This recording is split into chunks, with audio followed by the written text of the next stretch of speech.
ಈಗ ನನ್ನ chief minister ಮಾಡಬೇಕು ಅಂತ ನೀವೆಲ್ಲ ಇಷ್ಟು ಓಟ್ ಕೊಟ್ರಿ, ಏನ್ ಮಾಡ್ತೀರಿ? ಒಂದು ತೀರ್ಪು ತೆಗೆದುಕೊಂಡ್ರು.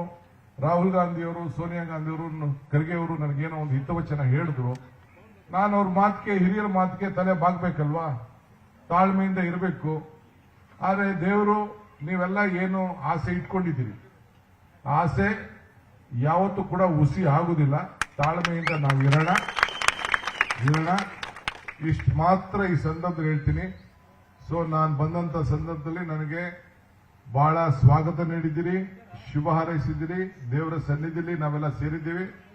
ನಾನು ಇವತ್ತು 10 ಪಾಯಿಂಟ್, ಒಂದೇ ಪಾಯಿಂಟ್ ಅಲ್ಲಿ ಬಂದು ಮಾತಾಡಿದ್ರೆ ಯಾರು ಎಲ್ಲಿ ಏನು ಅಂತ ಹೇಳಕ್ ಆಗುದಿಲ್ಲ ಅಂತ ಹೇಳಿ ನಾನು ಇಲ್ಲಿಂದ ಕನಕಪುರ ಟೌನು, ಸಾಯಂಕಾಲ ಮಲಗೀಗ, ಕಬ್ಬಾಳು, ಸಾತ್ತೂರು, ದೊಡ್ಡಾರಳ್ಳಿ, ಕೋಡಹಳ್ಳಿ ಹಿಂಗೆಲ್ಲ ಕಡೆ ಒಂದೊಂದು ಗಂಟೆ, 1.5 ಗಂಟೆ ನಿಂತು ತಮ್ಮನ್ನೆಲ್ಲ ನೋಡಿ, ತಮ್ಮನ್ನೆಲ್ಲ ಭೇಟಿ ಮಾಡಿ, ತಮ್ಮ ಆಶೀರ್ವಾದವನ್ನು ಕೂಡ ಪಡೆದು, ತಮ್ಮ ಏನು ಅಭಿಮಾನವನ್ನು ಸ್ವೀಕಾರ ಮಾಡಿ, ನಿಮಗೂ ಕೂಡ ನನಗೆ ನೀವು ಅಭಿನಂದನೆ ಸಲ್ಲಿಸಕ್ಕಿಂತ ಮುಖ್ಯ ನಾನು ನಿಮಗೆ ಅಭಿನಂದನೆ ಸಲ್ಲಿಸಬೇಕು ಅಂತೇಳಿ ನಾನು ಇವತ್ತಿಗೆ ಬಂದಿದ್ದೇನೆ.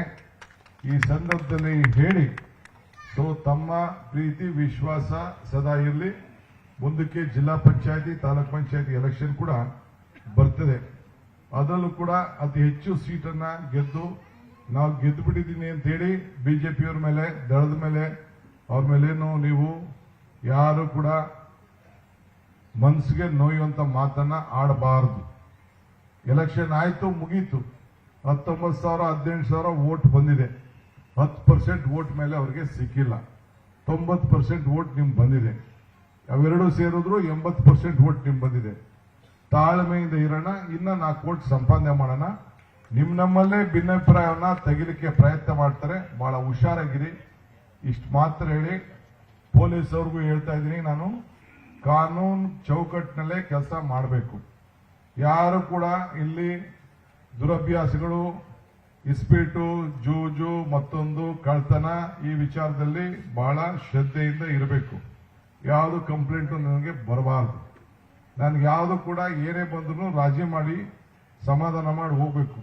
ಕೆಲವು ವೈಯಕ್ತಿಕವಾದ ವಿಚಾರದಲ್ಲಿ ಜಗಳ ಮಾಡಿಕೊಂಡು ಬಹಳ ಹುಷಾರಾಗಿರ್ಬೇಕು. ಬೆಂಗಳೂರಿಗೆ ಹತ್ರ ಇದ್ದೀರಿ, ಕಾನೂನು ಇರಿ, ಕ್ಷೇತ್ರದ ಜನತೆ ಇಲ್ಲಿ ಏನ್ ತೀರ್ಪು ನಡೆದ್ರು ನನ್ನ ಮೇಲೆ ಅದು ರಿಫ್ಲೆಕ್ಟ್ ಆಗ್ತದೆ. ಕನಕಪುರದ ಮೇಲೆ ಬಹಳ ಅವಮಾನ ಬಂದಂಗೆ ಆಗ್ತದೆ. ಸೊ ಎಲ್ಲರಿಗೂ ಹೇಳಿದೀನಿ, ಲಂಚಕ್ಕೆ ಅದಕ್ಕೊಂದು ಕೊನೆ ಆಗಬೇಕು. ತಾಲೂಕ್ ಆಫೀಸಲ್ಲೂ ಹೇಳ್ತಾ ಇದ್ದೀನಿ, ಪಂಚಾಯತಿ ಆಫೀಸಲ್ಲೂ ಹೇಳ್ತಾ ಇದ್ದೀನಿ, ಪೊಲೀಸ್ ಸ್ಟೇಷನ್ ಅಲ್ಲೂ ಹೇಳ್ತಾ ಇದ್ದೀನಿ. ಇದಕ್ಕೊಂದು ಕೊನೆ ಆಗಬೇಕು. ಆ ಶುದ್ಧ ನಾವು ಈ 40% ಕಮಿಷನ್ ವಿರುದ್ಧ ಹೋರಾಟವನ್ನ ಮಾಡ್ಕೊಂಡು ಬಂದವರು. ಕಾನೂನು ಬಹಿರವಾಗಿ ಏನೇ ಇದ್ರೂ ಕಾನೂನು ಚೌಕಟ್ಟಿನಲ್ಲೇ ನಾವು ಸಹಾಯ ಮಾಡಬೇಕು. ಕಾನೂನು ಬಹಿರವಾಗಿ ಯಾವುದಕ್ಕೂ ಕೂಡ ಅವಕಾಶ ಮಾಡಿಕೊಡ್ಬಾರ್ದು. ನಿಮ್ಗೂ ಎಲ್ಲ ಸಮಯ ಪ್ರಜ್ಞೆ ಇರಲಿ, ಕಾನೂನು ಪ್ರಜ್ಞೆ ಇರಲಿ, ತಾಳ್ಮೆ ಇರಲಿ. ತಾಳ್ಮೆ, ಸಮಯ ಪ್ರಜ್ಞೆ, ಕಾನೂನು ಪ್ರಜ್ಞೆ, ಈ 3 ಇದ್ರೆ ಮುಂದಿನ ಹಾದಿಗಳು ನಮಗೆ ಬಹಳ ಸುಗಮವಾಗಿ ಆಗ್ತದೆ. ನಮ್ಮಿಂದ ಯಾರಿಗೂ ಕೂಡ ತೊಂದರೆ ಆಗಬಾರ್ದು. ಸೈಟ್ ಹಂಚೋದಿರ್ಬೋದು, ಜಮೀನು ಹಂಚೋದಿರ್ಬೋದು, ಯಾವುದೇ ಇರ್ಬೋದು ಮಾಡಬೇಕು. ಆಮೇಲೆ ಕೊನೆಗೆ ದೇವಸ್ಥಾನದ ವಿಚಾರ, ದೇವ್ರ ಸನ್ನಿಧಿಯಲ್ಲಿ ಮಾತಾಡ್ತಾ ಇದೀವಿ. ಎಲ್ಲ ಸೇರ್ಕೊಂಡು ನೀವೇ ನಿಮ್ದೇನು ಸಮಿತಿ ಇದೆ ಅದಕ್ಕೇನು ಶಕ್ತಿ ಕೊಡಬೇಕು ನಾನು ಮಾಡ್ತೀನಿ.